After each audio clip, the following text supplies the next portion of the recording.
भी पॉलिसीज़ थी, हमने उन पॉलिसीज़ को दोबारा ओपन करके और यूनिवर्सिटियों को कहा कि आप स्टेक होल्डर हैं, हम आपकी पार्टिसिपेशन से सारी पॉलिसीज़ को रिव्यू करते हैं और इनको बेहतरी की तरफ लेके आते हैं। आपको जान के खुशी होगी कि हमारा मॉडल वही था, जैसे आपको पता है कि मेरी अप्रोच क्या होती है कि सब स्टेक होल्डर को ऑनबोर्ड किया जाए और दुनिया की जो बेस्ट प्रैक्टिसेस हैं उसको बेंचमार्क किया जाए और उसके मुताबिक लेके चला जाए।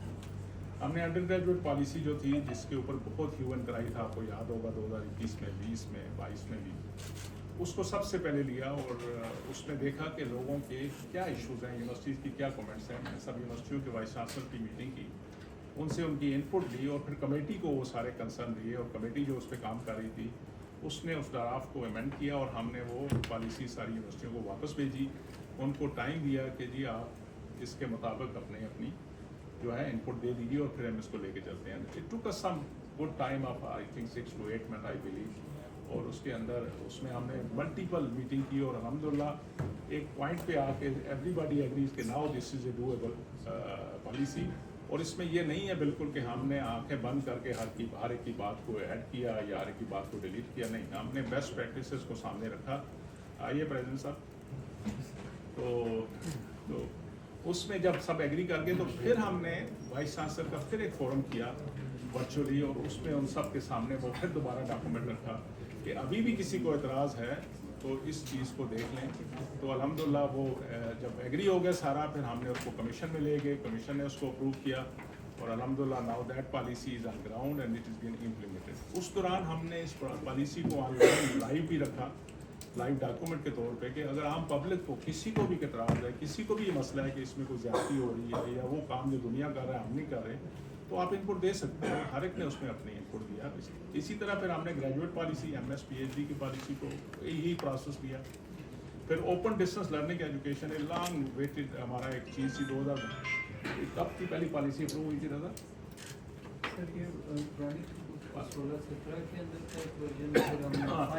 उसमें 16-17 से थी पॉलिसी। लोगों की परसेप्शन गलत थी कि हमारे पास ओपन डिस्टेंस पॉलिसी नहीं है, बिल्कुल थी।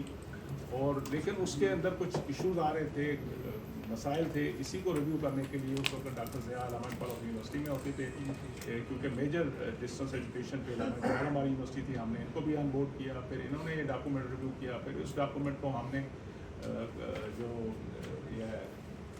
वैंकूवर किसको भेजा था, कॉमनवेल्थ ऑफ लर्निंग, जो इंटरनेशनल एक अदारा है कॉमनवेल्थ का, जिसको ओपन डिस्टेंस पे एशियन एसोसिएशन ओपन यूनिवर्सिटी, उनको भी वो डॉक्यूमेंट शेयर किया और सारा इनपुट लेने के बाद फिर हम कमेटी में ला के सब यूनिवर्सिटियों के साथ शेयर किया, स्पेशली वो universities which are by law allowed to go for distance education.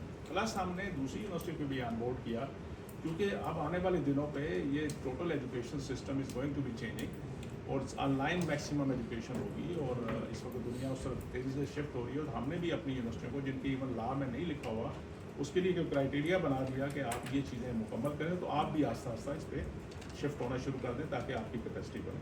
तो ये भी अप्रूव होगी। फिर प्लेजरिज्म पॉलिसी थी, उस पर बड़े इशूज़ थे, कन्फ्यूजन थी, उसको भी रिव्यू करा के इसी प्रोसेस के ज़रिए उसको फाइनल अप्रूव कराया।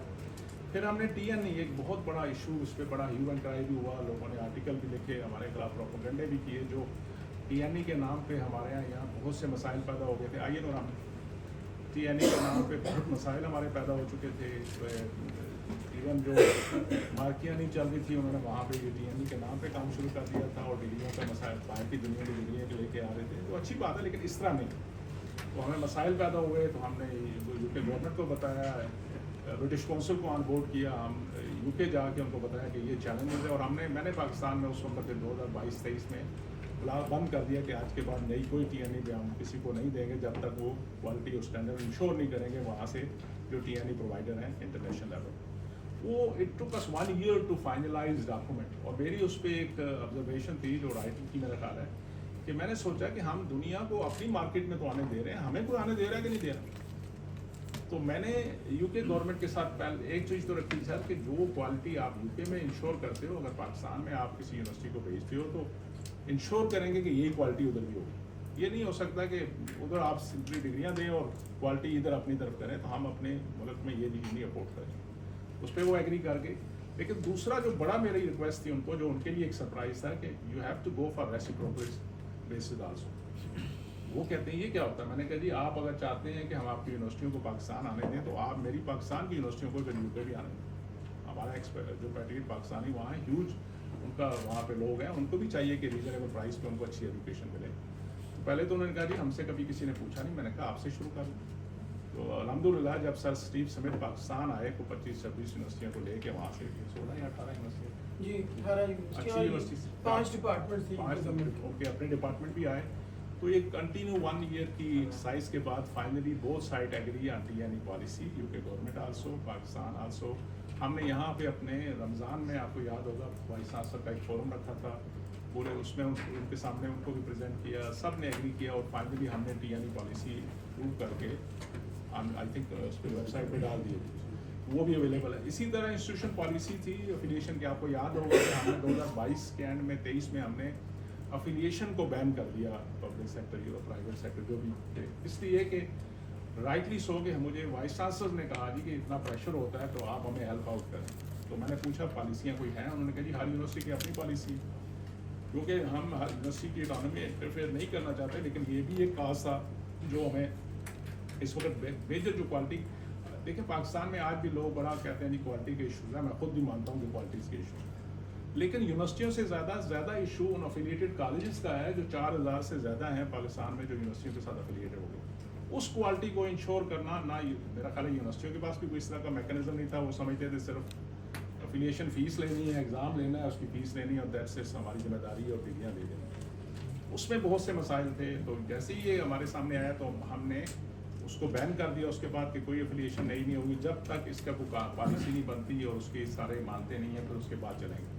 تو الحمدللہ یہ ایک نیشنل لیول کی کنسنسس سے پالیسی ایوالو ہوئی جس کو ایگری کیا, صوبوں نے ایگری کیا, ہماری یونیورسٹیوں نے ایگری کیا, اور وہ پالیسی بھی ہم فائنل کر کے اس کو اپروو کر کے میرا خیال یہ this is also on website, ٹھیک ہے جی. اور اس کی پرفارمیں بنا کے سب یونیورسٹیوں کو ہم نے بھیج دیے. اور ہم نے آہستہ آہستہ, جو میں شروع میں یاد ہوگا پچھلی دفعہ جب آپ سے ملا تھا تو میں نے آپ سے کہا تھا کہ میری خواہش ہے کہ ہیومن فیکٹر کو ختم کیا جائے, جو مسائل کا جڑ ہے. جتنے بھی مسائل ہوتے ہیں جو ہوتا ہے کہ وہ بندہ آیا اس نے کہا یہ ٹھیک ہے, دوسرے نے کہا یہ غلط ہے, اس وجہ سے یونیورسٹیاں بھی پریشان تھی, ہمیں بھی, ہمارے بھی پریشر تھا. تو ہم آہستہ آہستہ اسی طرح موو کر رہے ہیں کہ ہیومن فیکٹر ختم ہو جائے اور آن لائن ڈیسک ریویو کے تحت کام چلے, اور یونیورسٹیز اور اٹانومس وہ اپنی اٹانومی کے اندر رہتے ہوئے قانون قاعدے کے تحت کام کرے, اور ایچ ای سی ان کی مانیٹرنگ اور اس کو ایڈوائز کرتا رہے, اور ساتھ ساتھ جو پالیسیز ہے اس کو اپگریڈ کرتا رہے. افیلیشن پالیسی بھی بن گئی, وہ بھیج دیے یونیورسٹیوں نے, میکسیمم یونیورسٹیوں نے اس کو اڈاپٹ بھی کر لیا. ہم نے ان کو ٹائم دیا ہے کہ جی آپ اپنے جتنے آلریڈی افیلیٹڈ ادارے کیے ہوئے ہیں ان کے انشور کرائیں, 6 مہینے لے لیں, جتنا ٹائم چاہیے اس کو انشور کرائیں کہ کرائٹیریا کے تحت ہیں, اور فیوچر میں کوئی بھی افیلیشن ہوگی اگر آپ کی تو وہ اس کرائٹیریا کے تحت ہوگی جو ان کو ایگری کر رہے ہیں. اسی طرح institution performance audit frame work جو ہے, ہم نے بڑے عرصہ ہمارا کوالٹی ایشورنس ڈپارٹمنٹ نے تھرو برٹش کونسل, ہمارا پاک یو کے نالج کاریڈور کا جو گیٹ وے کا جو پروجیکٹ ہے اس میں ہم نے وہ ایک کوالٹی فریم ورک جو انٹرنیشنل بنا ہوا اس کو لے کے اس کو بہتر کر کے